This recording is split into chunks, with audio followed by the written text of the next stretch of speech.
All right, everyone, we're here to talk about the Yeah We Know podcast. Well, first off, I want to say belts are just changing hands left and right here. Yeah, we know. If you came through the WWE and wanted to be a big-time deal, you had to go through The Undertaker for, what, about 20 years, Jimmy? Yeah, we know. Jimmy, are they screaming RK Bro, or are they screaming Randy, Randy, Randy? Yeah, we know. It's Seth freaking Rollins. Show the man his respect. The Yeah We Know podcast. Find it in this feed, part of the Morgan You Knows podcasting network. Hello, Internet. The Morgan You Know Podcast Network presents Balls Brew.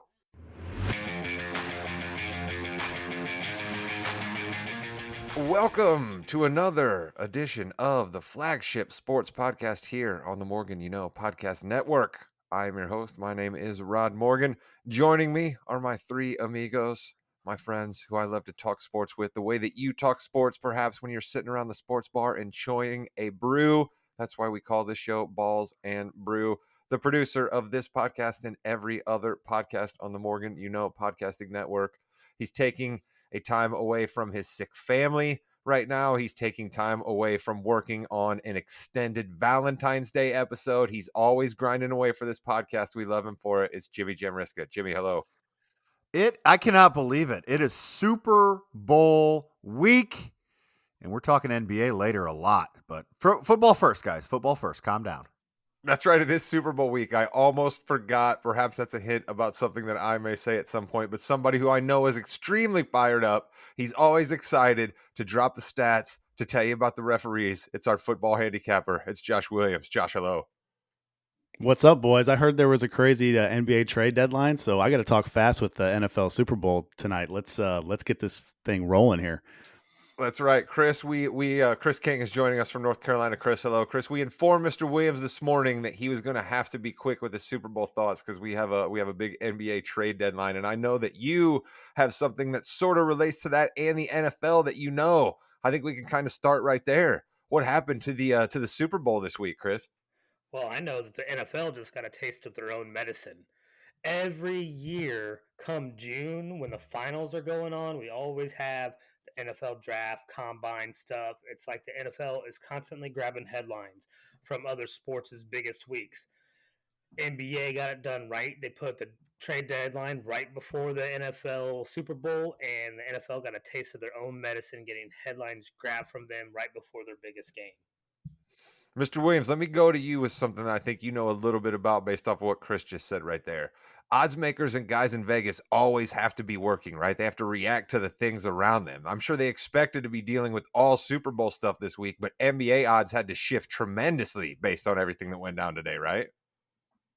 Yeah, I think you could find like at 3 a.m, you could still find Phoenix at like 18-1 or 20-1 to win the title, and then after the KD news, it dropped significantly down to like 5-1. So, yeah, this is and Chris is right. I don't think the NFL is too happy about this, but this is why I keep on pushing for the NFL to push back the Super Bowl one more week, add that one game, have President's Day the day after the Super Bowl be a national holiday. I've been saying this for years now. Let's do it. Let's get this going. Jimmy, as a man who I know always doesn't like staying up late when he has to get up the next day for work, what do you think about that proposal Mr. Williams is putting out there for us? See, you're looking at it all wrong. Williams, the Super Bowl next year will be on Thursday's NBA trade deadline day. That is what the NFL is going to do. They ain't moving anything else. That's incredible. All right, so here's what we're going to do. We're going to talk about the Super Bowl up top because as fired up as Jimmy and Chris and I are, and a lot of other people are for the NBA trade deadline, the NFL is still king. Mr. Williams has stats. He's even going to make a pick, which we know he's hesitant to do when he doesn't have the chance to really grind out the numbers and work with history and all of that stuff. So we're going to have to make him make a pick. Maybe he's got a couple cool props for us. Chris and Jimmy and I are going to make a pick, and then we're going to dive into all of the madness of the NBA trade deadline. But I'm going to start here. The Super Bowl week.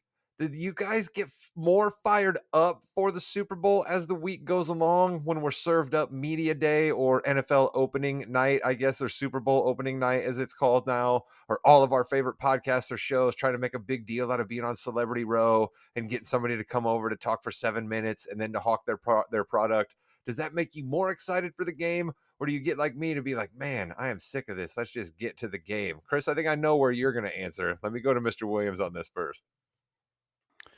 Yeah, I could really care less about the pomp and circumstance. I got my like head in the podcast for like 2 straight weeks trying to divvy up some information, and I like the NFL honors. I like that they moved that from Saturday night to Thursday night. We just saw where Justin Jefferson won Offensive Player of the Year, so that was a big win for the pod, 14-1. So that's That's right. cool. We gave you a couple winners at the beginning, and then Williams was 60% during the year. What more do you want from a football podcast?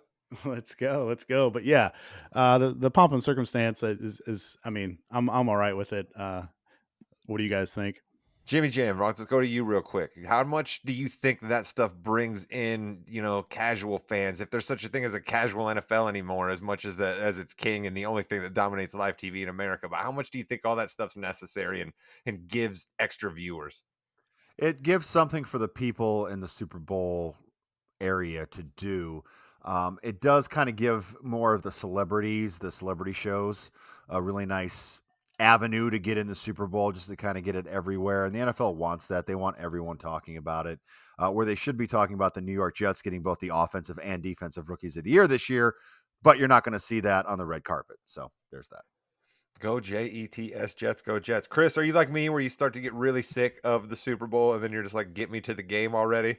Yeah, definitely. Listen, media day and this whole final week leading up to the Super Bowl, it's not for us, every week in and out weekly fans. This is for the world media.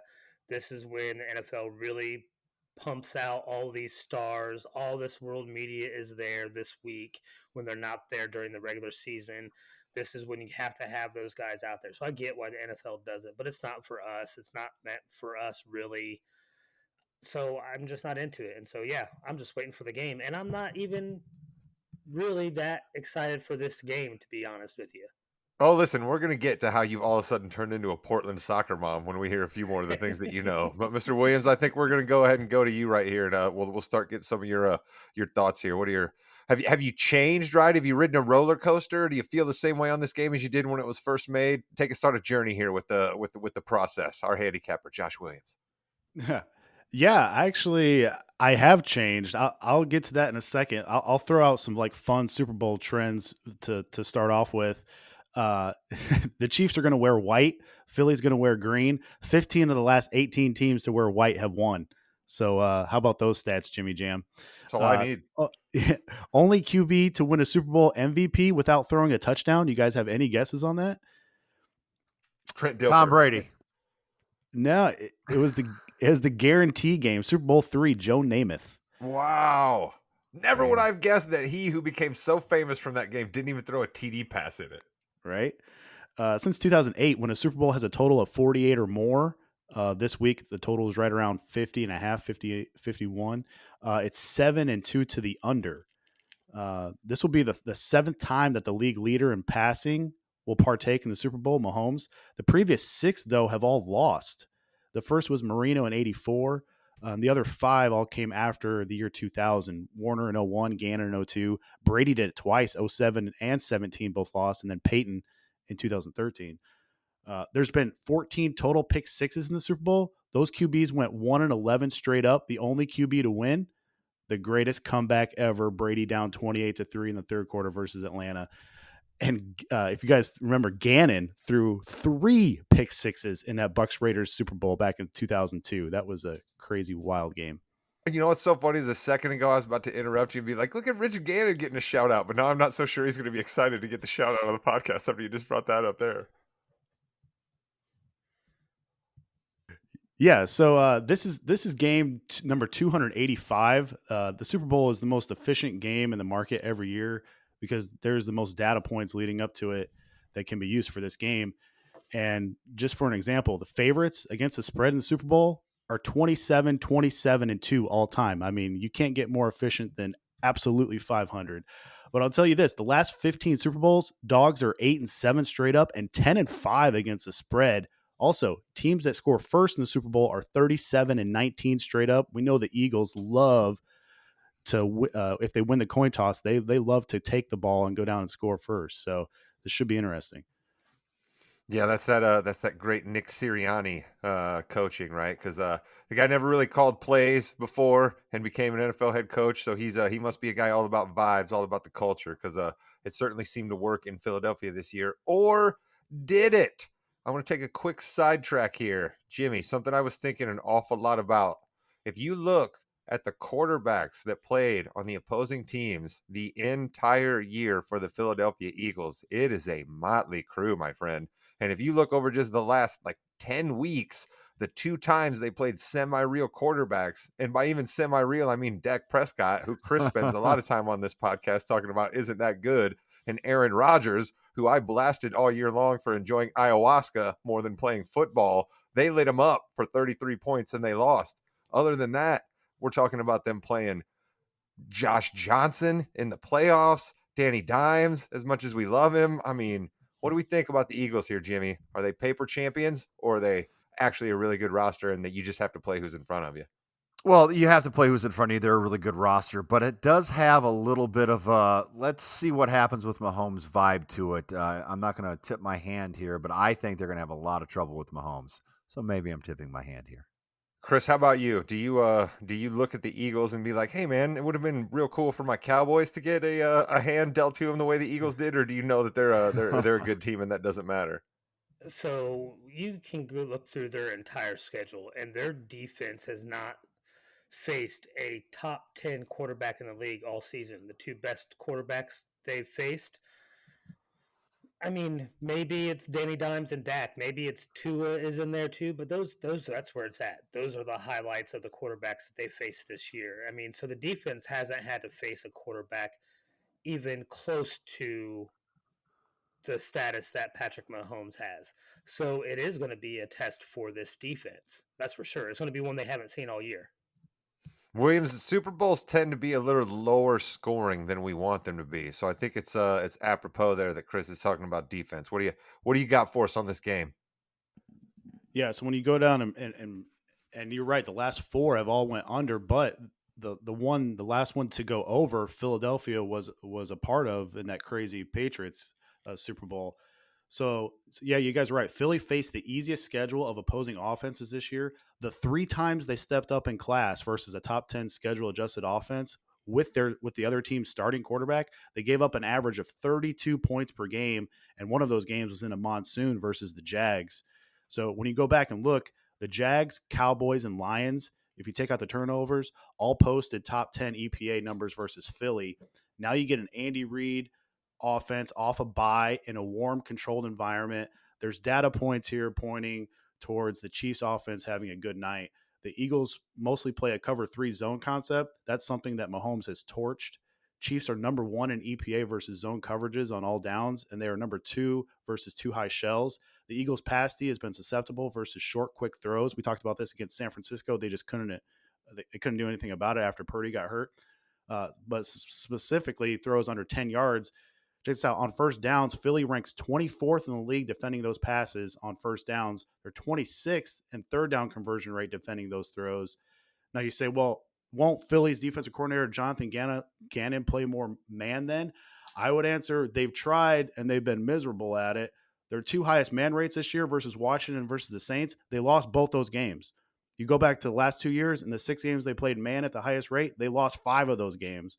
And over the last 2 years, Philly is ranked number 1 in zone D, but just 17th in man D. Remember, they lost to Taylor Heineke and Andy Dalton in those games. This is Patrick Mahomes. They're facing on Sunday. So the deep dive numbers would scare the hell out of me if I'm an Eagles fan or an Eagles backer. And I was on. I initially I was on Philly, but the more I dive deep into the numbers, I think I'm back in Kansas City here. Oh my goodness. Okay, based on feeling out that I did in the pre-show fist fight, as I like to call it, I think I am a man alone here. I definitely wanted to ask that question about the Eagles schedule, but I am on the birds here. Fly, Eagles, fly. Something about this team, something about the vibes, something about all of the playmakers that are out there. Jalen Hurts, right? The defense, maybe it actually is good. Maybe you just, they got lucky that they had to play a bunch of bad quarterbacks. And so they put up, really, really good stats. Perhaps they still would have beat all of those other good quarterbacks because they have the personnel to do it. Give me the Eagles in a close game, but semi-low scoring. Give me 31-28. That's who I like in the Super Bowl. Chris, how about you? That would be the over, would it not? 31-28. Would that hit the over? Oh, all right. There you go. Yeah. Correct. So I'm kind of with Williams. I think I like the under. I'm definitely not rooting for the Eagles. Listen, I don't have a lot in this game. When you're a big fan of teams and they don't get to the Super Bowl or have real success in the playoffs, it's tough to get into it unless you're behind a team. My Bengals aren't in there. So really all I have to look forward to is watching the Eagles lose. That's what I'm pulling for the Chiefs. I think it's going to be on the under. I think you're looking more at 24-21 Chiefs. 24-21 Chiefs. Jimmy Jam, what do you got for your pick? I've got 24-16 Chiefs. I think that defensive line is going to be too much. I think the Eagles are going to have to settle for a lot of field goals. All right, Williams, the pick, the money pick, the one everybody's been waiting for. What do you got for us? Your Josh Williams, handicapper extraordinaire here on the Morgan Podcasting Network. Super Bowl pick for 2023 is? Yeah, I think Kansas City is going to run more heavy formations. I think they're going to get the ball out quick. You're going to almost see like a Tom Brady type of passing style for Mahomes. I think Mahomes has gotten better with this as he's aged, and like he was already fantastic to begin with. I like Kansas City. I know I said that I gave that understat 7-2 on the totals of 48 or over. I think I'm going over in this game because I think Philly can run on this Kansas City defense too. So I'm going to say 35-27 Chiefs. Nice. Look at you. And Mr. Williams, congratulations your way. I believe you told us you had a bit of an interest in Brian Daboll as coach of the year. And Mr. Jamriska has just informed us that he is indeed one coach of the year. So congratulations to you, sir. All right. I should have gave that out on the pod. There's another one, man. I grabbed that mid-season on Caesars at 30-1. I just thought that the price was just off there. And yeah, I don't even know if he really should have won. I think Jimmy Jam had a better pick with Peterson. I think Peterson might have gotten a little gypped there just because he's in such a small market. But yeah, I'll take it, man. Good deal. Jimmy, how are we supposed to feel about Williams having these great picks that he's not sharing with the folks on the network? I mean, I understand we don't pay him, but I mean, how are we supposed to feel about this? Well, it's about building a brand, and it would really, really nice if we got these big 30-1 odds on the podcast, but that's okay. Give us the under in a week 7 game in the first half. Give us that, Williams. Thank you. Right. Oh, Mr. Williams, we cannot thank you enough. I'm going to ask you right here. Do you want to have this be your triumphant walk off into the sunset, or do you want to join us next week to touch on what happens in the game? You decide, Mr. Williams. Yeah, I can come back next week. I had like 6 or 7 props ready to go, but you guys, I know you guys want to talk some NBA, so I'll tell you what, we told you could have 20 minutes. We are under that right now. You did the work with the props. Don't give us all of the props. Give us your 2 favorite, your Josh Williams hot 2 props for the Super Bowl. What do you got for us? Yeah, so check this out. This may sound weird, but I'm going to go Jerick McKinnon longest rush under 8.5 yards. He's gone under in 15 of 19 games. He's only had 5 carries of 10 or more yards on his 88 attempts. He would need about 8 carries to have a 50-50 shot here. He's averaging only 4.6 carries this year, and McKinnon only averaging 1.8 yards per carry in his last 5 games. Meanwhile, Pacheco, the rookie from Rutgers, is averaging 5.2 yards per carry in that same time frame. McKinnon's prop for the whole game is 19.5 rushing yards, so he's going to get half that in 1 carry. That math doesn't add up to me. And then one other fun one. We hit this one last year, and you guys kind of were giving me the business. I'm going to take Kansas City to call the first timeout. We hit this with Sean McVay last year. That's right.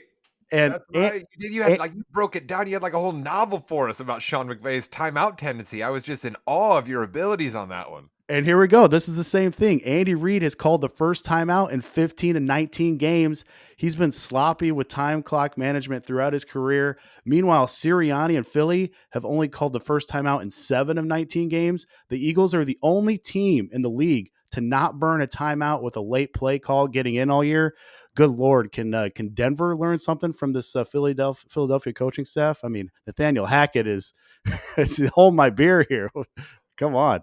Nice. Williams gets in the Bronco shot. One last Bronco shot. That's great. I love it. Jimmy Jam, you talked about building a brand earlier. Is there any other football podcast out there that's going to give you first time out stats? I'm not so sure there is. Nope, that's what we like, Williams. The good stuff. Oh, speaking of the good stuff, Jimmy Jam is going to be leading the fast break on the other side. Mr. Williams told you there just a minute ago. He will be back with us next week. So we are excited for that. And we are also excited for all of the madness and wild, crazy roster reshuffling that went on in the NBA. Jimmy Jam's going to do his best to sort it all out here on the other side.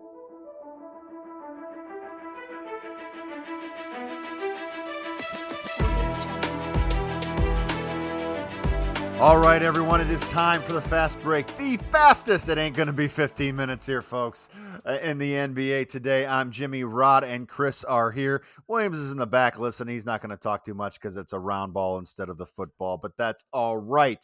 We are going to talk, first of all, about our Kings, 5-5 in their last 10. They do have Sabonis as their all-star. Wonderful for the Kings. They got Walker Kessler. That's Edwards. correct. Kessler Edwards. They got Kessler Edwards. Edwards in the trade. They could have gotten Walker Kessler too. Who the hell knows? That would have been In nice. the trade deadline. But we're going to talk about trade deadline here. But the first thing we're going to do a little Rod Demnation to start things off with, because I really think this goes into the trade deadline more than anything else. So Rod, there's that music. Get angry.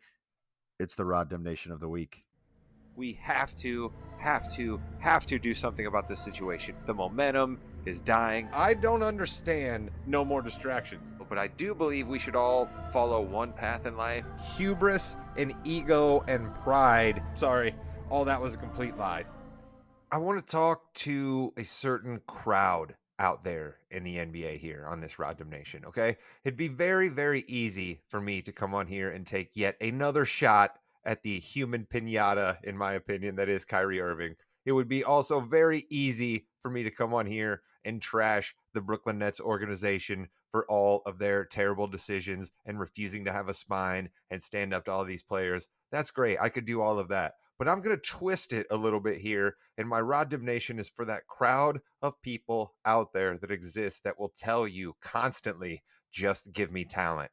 Give me talent, more and more talent. A guy's talent will always pay off. Give me talent above all else. Who cares about chemistry? They'll work it out. You hear that so much in the NBA. You don't hear that as often in other professional sports for some reason, but in the NBA, there's so much of that talk out there. Coaching doesn't matter. Chemistry doesn't matter. Plays don't matter. Give me a guy who can dribble between his legs, make a couple of spins, and get to the basket. While I understand all of that's great, we have a shining example in recent history of what happens when you as a franchise say chemistry and personality be damned. Give me all the talent in the world. And not only am I going to let chemistry and personality be damned, but I'm going to do everything these guys want me to do and completely turn my franchise over to them. What did it get the Brooklyn Nets?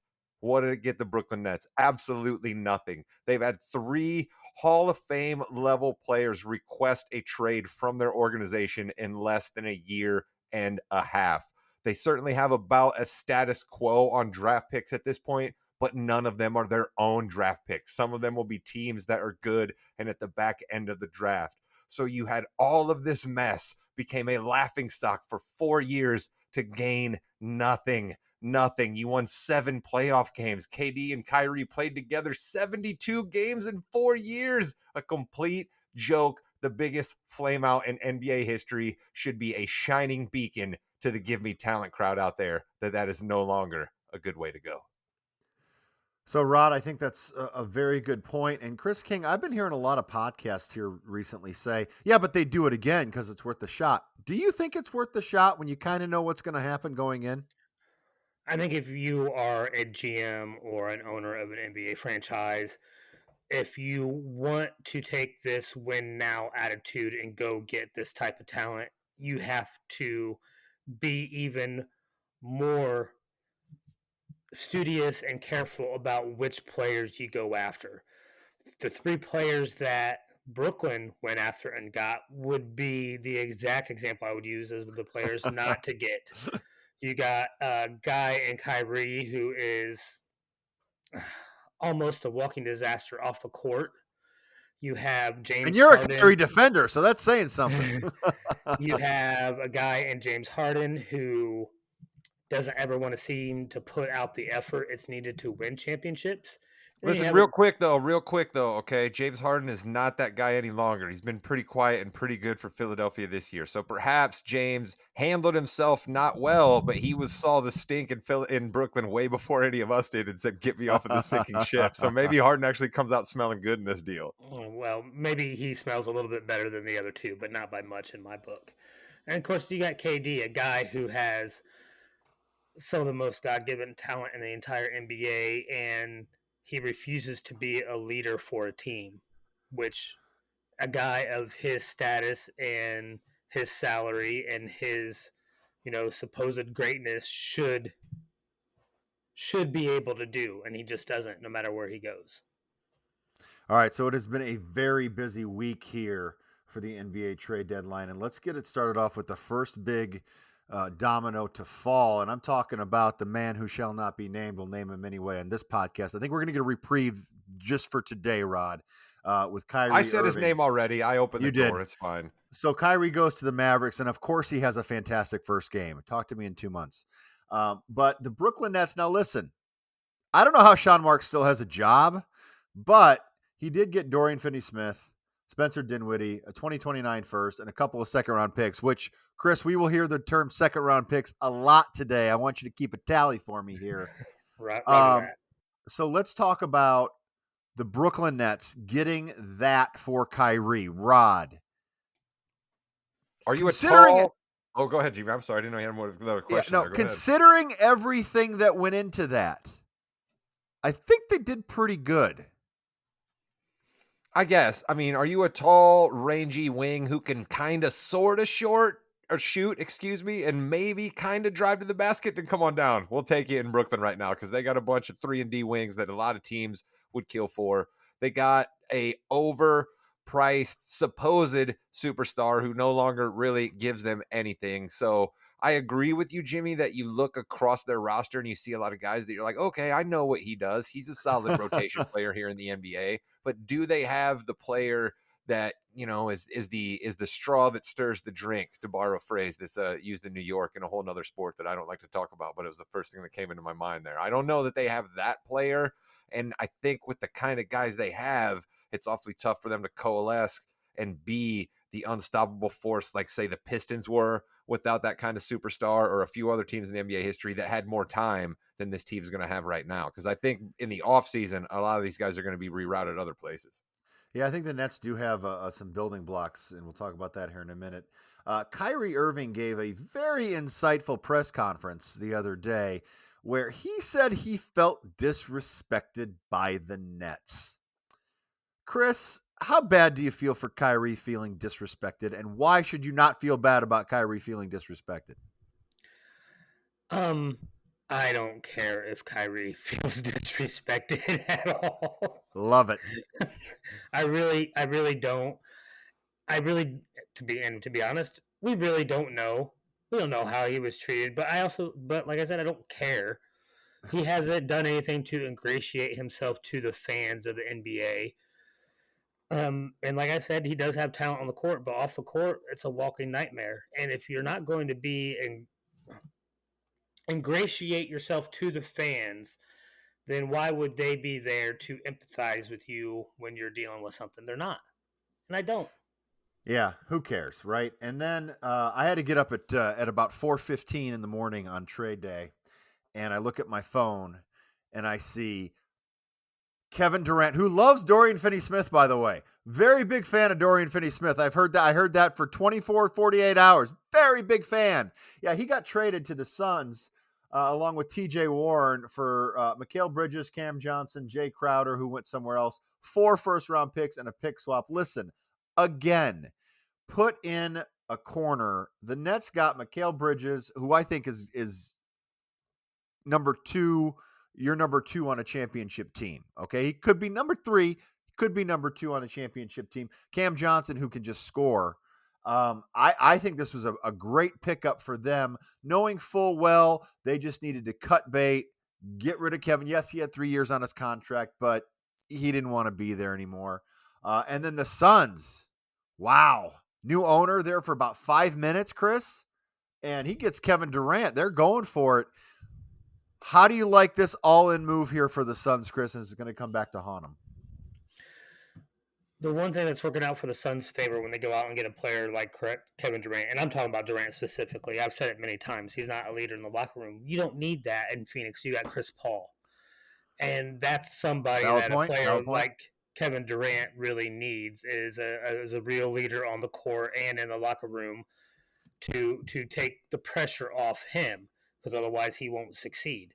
And so having somebody like Chris Paul there, and to even a lesser extent Devin Booker, who's shown himself to be a capable superstar in the league, he's put himself in a situation where he doesn't have to carry that burden, much like when he was with Golden State and they won a couple championships.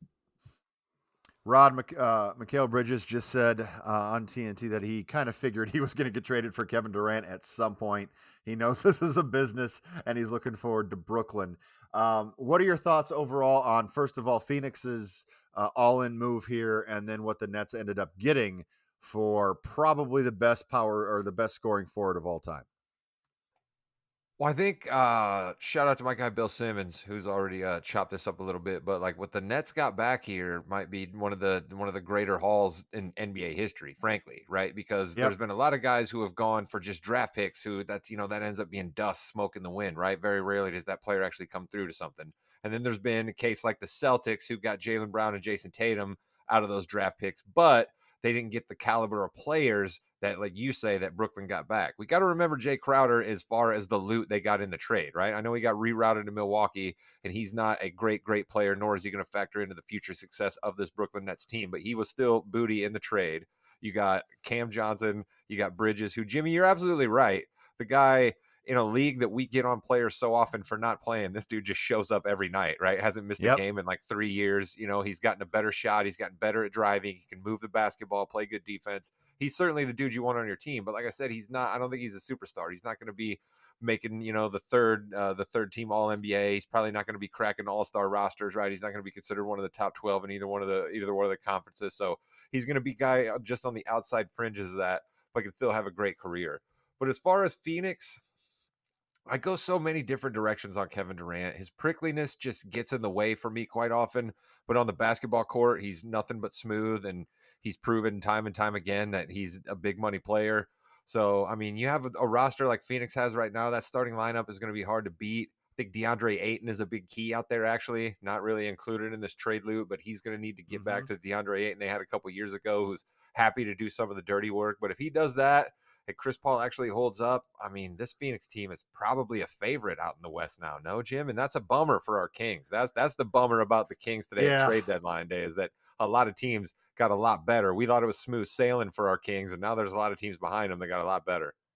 Got a lot better. And one of those teams that did get a lot better is, unfortunately, my and everyone's Los Angeles Lakers. What an unmitigated disaster the last couple of days have been for the Lakers leading up to the deadline, with Westbrook getting fights with Ham and maybe Davis. The whole LeBron thing was weird. LeBron basically saying he wanted Kyrie, and obviously Westbrook took umbrage to that. I think he felt disrespected, Chris, and that maybe I don't know, play better and you won't be disrespected. But he took 19 shots on LeBron's final score night, right? Like LeBron only had 20 shots in that game where he broke the record. Westbrook took 19. And then he's coming home, and a lot of these.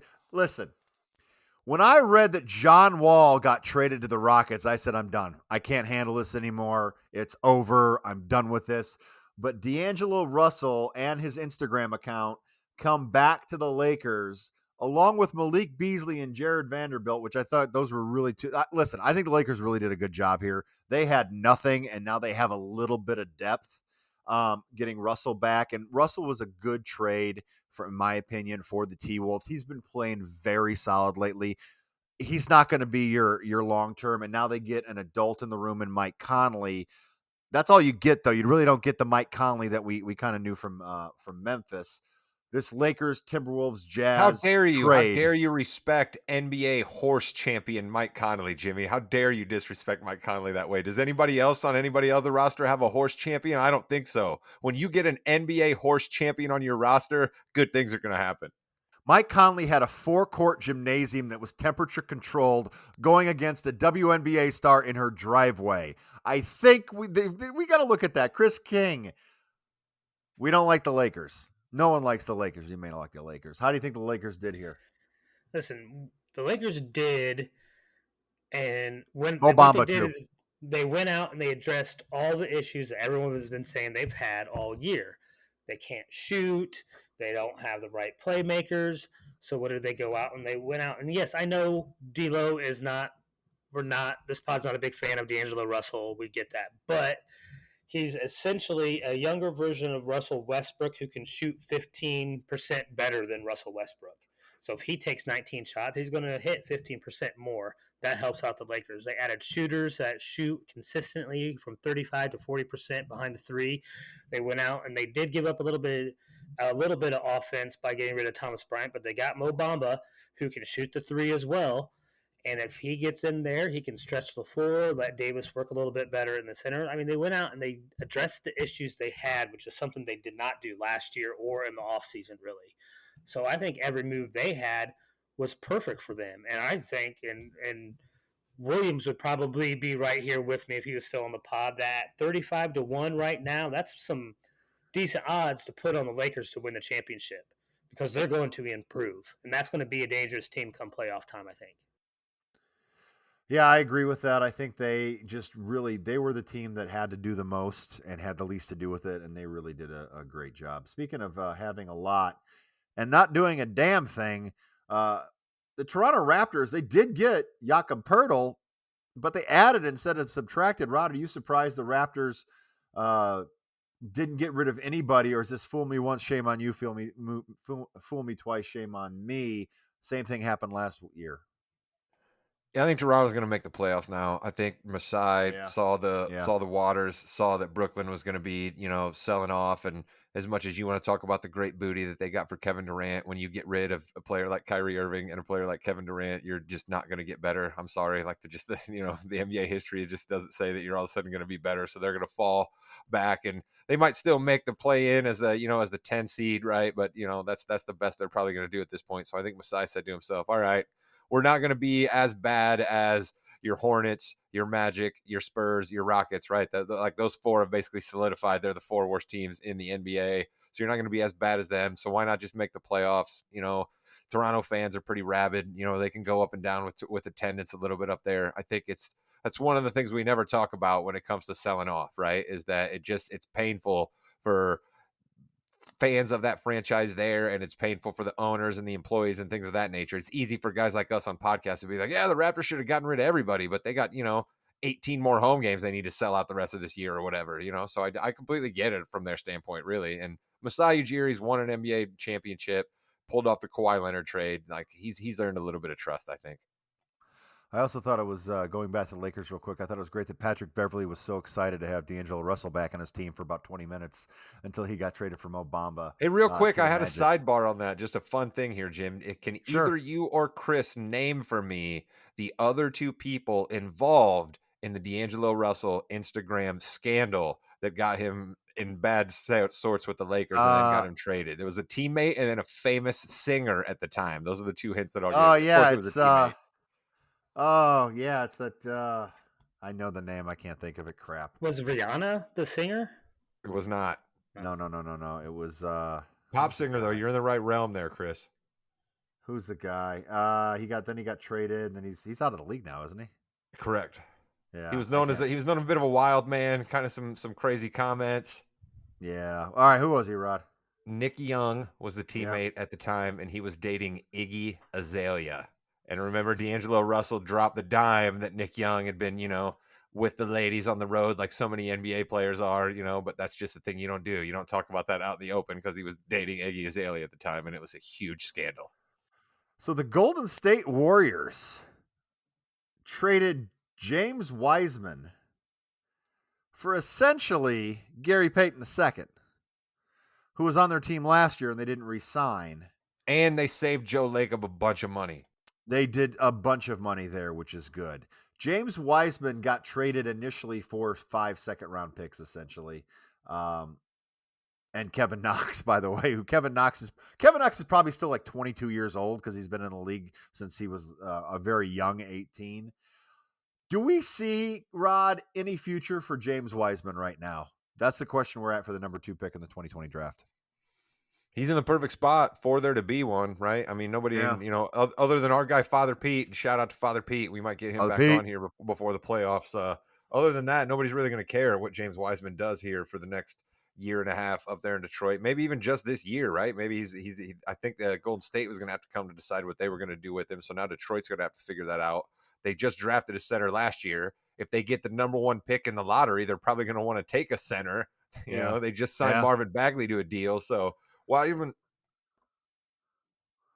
Wow, you know what? You're right. Wiseman is certainly going to get a shot. I just, nobody's going to know about it. And I think he's more auditioning for other teams than he is actually to be a part of Detroit's future.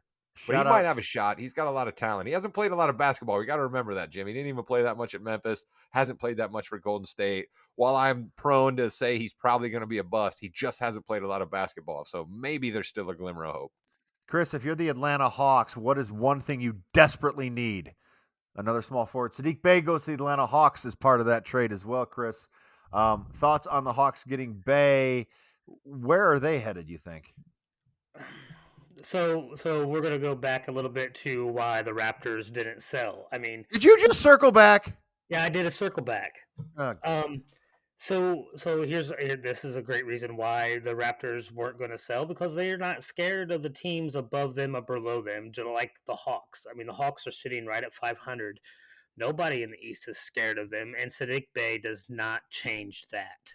They either Hey, wait a minute now. We're coming up on the 1-year anniversary of Saddiq Bey dropping 50. He dropped 50 on Super Bowl day last year, and nobody remembers it. Yeah, I did.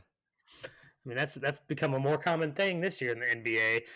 But so I don't think it moves the needles for the Hawks at all. I mean, they're sitting right now at the 8 seed in the East, and that realistically 7 through 11 are all right there in the same spot. I mean, but like 11's the Wizards. No one's scared of them. No one's scared of the Pacers. Well, good luck being the 7 or the 8 seed in the East anyway, and being the sacrificial lamb to Milwaukee or Boston. What's that really get you? Well, I mean, the top 4 teams in the East are nothing that you want to even see in the opening round of the playoffs. So that's Cleveland, Philly, Milwaukee, and Boston. Now, give me Cleveland all day. I think there's only 3 teams you don't want to see. Give me Cleveland all day. And I wouldn't be surprised if Cleveland does take a step back, like you say. I think Brooklyn's better by subtraction now.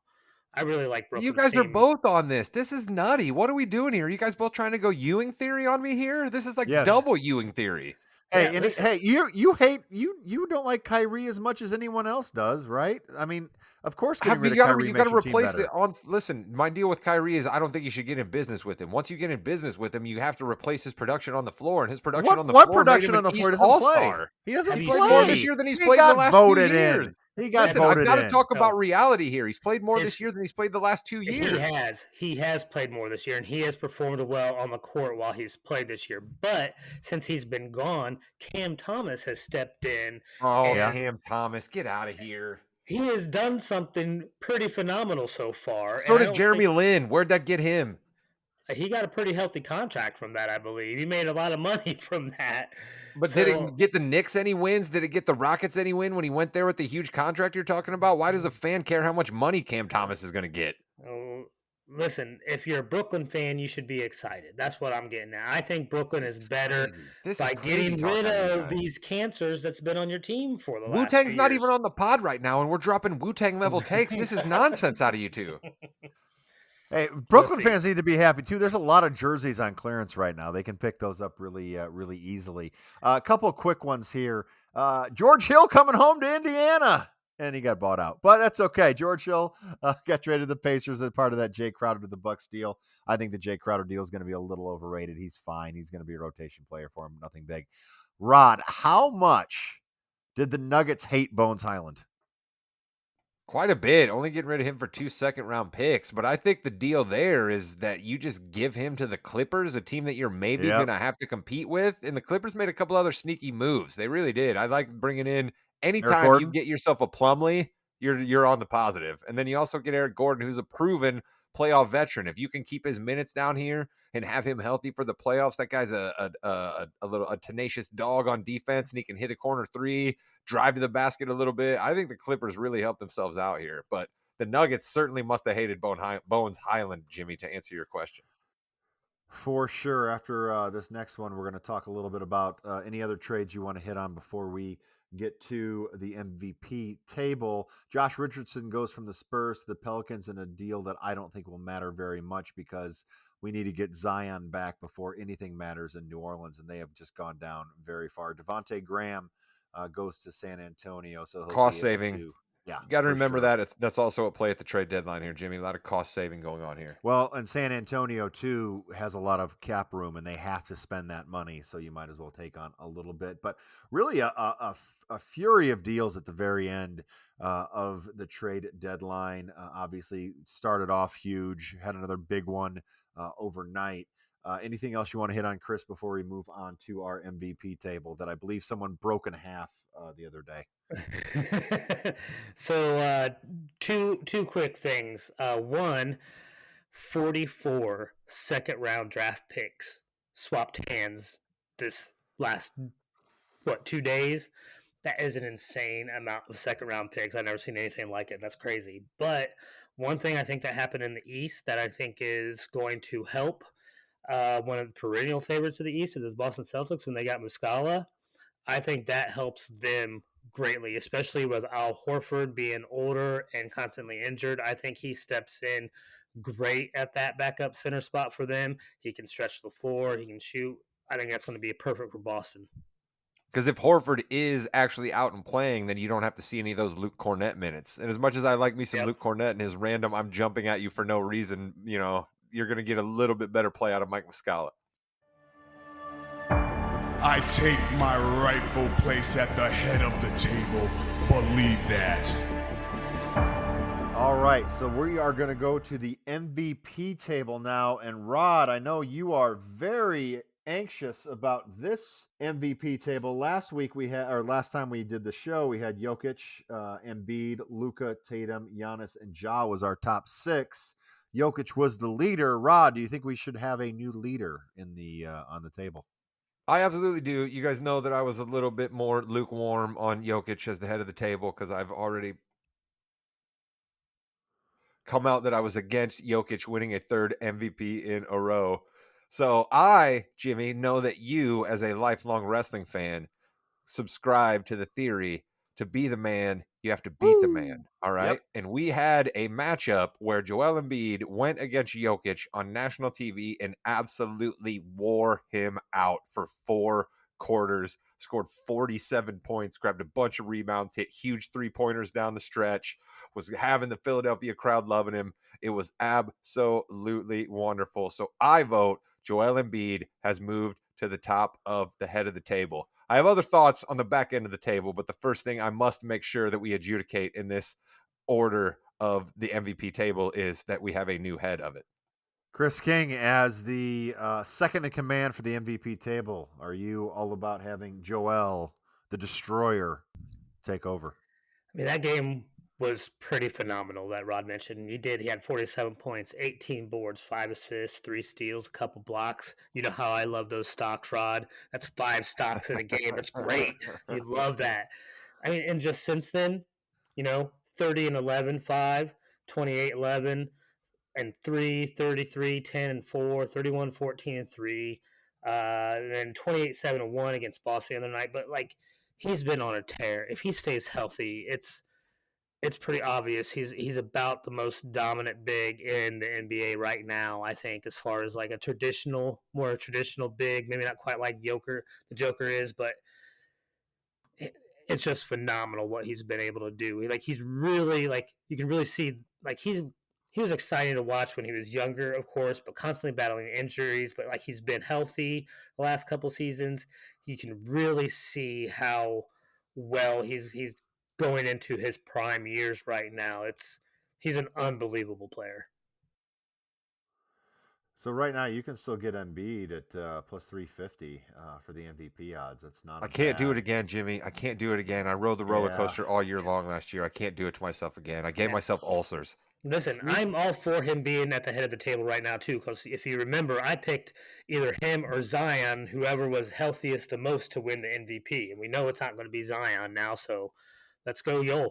So, Rod, you mentioned at the end of the table you have some questions. The 6 people that we have, again, it's Embiid, who's the head of the table, Joker, Luka, Tatum, Giannis, and Ja are currently the top 6 favored in the MVP, according to DraftKings, FanDuel, BetMGM, and PointsBet. Do you think someone else should maybe overtake? And I'm thinking you're going to say Ja in this aspect.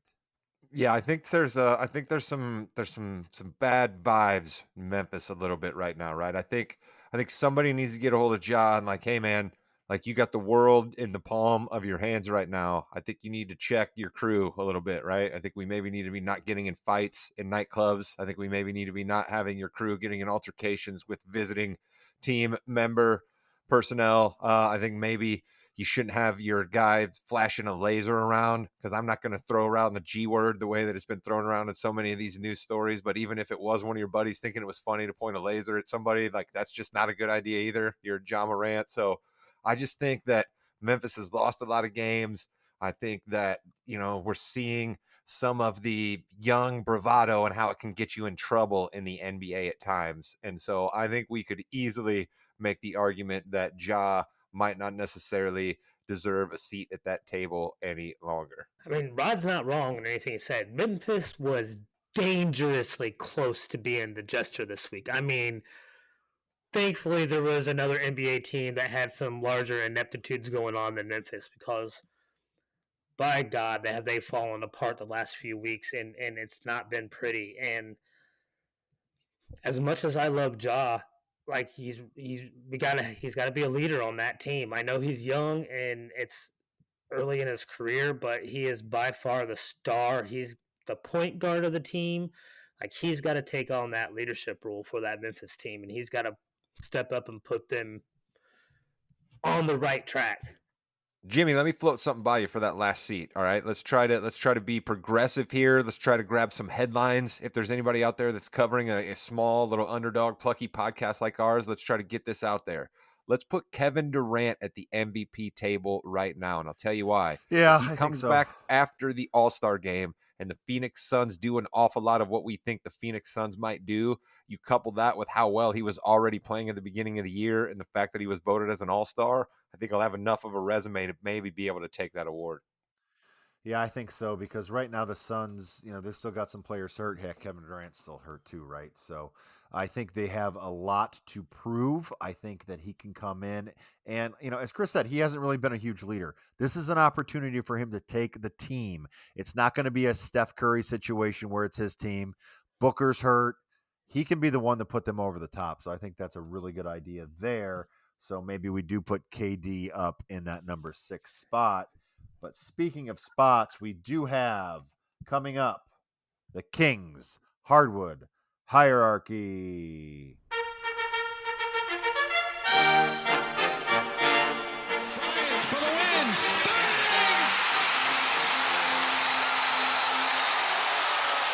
And last time we did the show, we had the Celtics as the king, the Sixers as the queen, the Nuggets as the prince, and the Pelicans as the jester. Now, it has been 2 weeks. Last week we had combination of football and timeliness and all that stuff going on for the fast break. Chris King, who do we got? We have a new king this week, and basically because when you go out and you win 8 in a row, you get the king seat in the hardwood hierarchy. That's the Milwaukee Bucks. They have gone out and just won. They are on Boston's heels right now for best record in the NBA. They are playing solid. I do like the Jay Crowder pickup. I think that helps their depth and defense, especially come playoff time. You don't need him in the regular season at all. And he hasn't even touched a basketball in 9 months. So he's going to need time, but he'll be ready come playoff time. I think that helps Milwaukee. That's what they needed. So you go out and you perform like that and you win, you get the throne. And the queen. The queen is Boston. Listen, they're still cream of the top when it comes to teams in the NBA. They are constantly successful. Well, I think when they beat the Sixers the other night with Jaylen Brown going out in the first quarter and Jason Tatum only scoring 12 points and Rob Williams was out and Horford was out and they still beat the Sixers. You know what I mean? Like that just proves that this Celtics team, like they know what they need to do. They know what offense will accomplish their goals at the end of a night tonight and they play awfully hard. So They are a real good solid team. And listen, I'm going to date myself a little bit, but Shocking. it really reminds me of like those Red Auerbach teams that were built for cohesiveness and as a unit, and not necessarily like Rod was talking about at the beginning about just getting talent on the floor. Cohesiveness be damned. Like the Celtics are showing how you can do it and how it probably should be done, much like the Spurs had did it through the 90s and early aughts. Yeah, I think that's a good point for sure. Celtics are really doing a great job here. Who's your prince this week there, Chris King? I'm going to give it to Denver. I know they've been up and down the last week or so, but listen, it's the best record in the West. They still win the games they need to. They did lose that Philly game a couple weeks or just a week and a half ago, but they're still the cream of the West right now until someone knocks them off, and maybe that's Phoenix. I thought maybe it was Memphis, but they got to turn it around too. So they get the Prince. And Jamal everyone's Murray. Jamal Murray's looking like Jamal Murray again, he's and Michael playing Porter very Jr. good. Yes, is looking a little less creaky out there on the floor. So I think Denver's way scary. Yeah, yeah. And the Jester, like I said, Memphis was so close to being the Jester. And we know I can't do Houston anymore. They are Jester Emeritus. But when you are an NBA team and you go out and lose 10 in a row, you become the Jester. And San Antonio finds themselves in that seat again. And I'm sorry, but like they are real close to getting tenured into the Jester seat with Houston as well. Yeah, Also, I they think the are Rockets deserve a shout out for trading for John Wall and Danny Green at the trade beautiful. deadline of a season that they're tanking. I mean, just chef's kiss to those guys. Danny Green sitting there saying, seriously, John Wall, just can't believe it. I love it. That's going to do it for Balls and Brew and the Fast Break this week. Rod, we have a huge show coming up from the Morgan next week. We do, but Jimmy, I got to mention something real quick here. Sure. All right, Mark Cuban, I know you're an avid listener here on the Morganino Podcast Network. I love you, my man. But Thank you. You survive on a TV show that has a simple 2-word phrase that should be on your tongue at all times. When your GM came to you and said, "Hey, Mark, we have this basketball opportunity and it's Kyrie Irving," you should have simply stepped up to the microphone and said, "I'm out." All right, my man, you know how to do it. You've been doing it for seasons on Shark Tank. You know a bad investment when you see one. I cannot believe an Indiana University business school graduate got into business with Kyrie Irving. Don't think I forgot about you, Mark Cuban. But Jimmy, yes, you're absolutely no, Chris. We can't. Jimmy came to me for another question. He doesn't like me doing side. Look at him. Look at how angry Jimmy is right now, Chris. We're on the Zoom room now. Look how angry he is. I got to get back on task here. We have Get a back huge on show task coming up for Valentine's Day. All right, we have recorded it. Jimmy is working on it in the lab. We are going to have all types of special bells and whistles for you on a music episode, which makes it extra fun. So dial up the Morgan Love Songs podcast that will be dropping for you, I believe, on Monday. Jimmy, are we going to have that? Can we tell the people we'll have that for them on Monday? Which Monday would that be, Rod? The Monday right before Valentine's Day would be my thought, because Valentine's Day is next Tuesday, is it not? Yeah, it's going to be ready on Monday. There we go. If not ready on Monday, it'll certainly be ready for you first thing Valentine's morning. Like maybe you could wake up and fire up the podcast and present your Valentine with their Valentine's booty while listening to the Morgan Podcast Network. That sounds like a pretty good Valentine's Day to me. Chris King. Cam Thomas only had 20 points tonight, but they did beat the Bulls 116-105. Can you please take us home? Goodbye, Internet.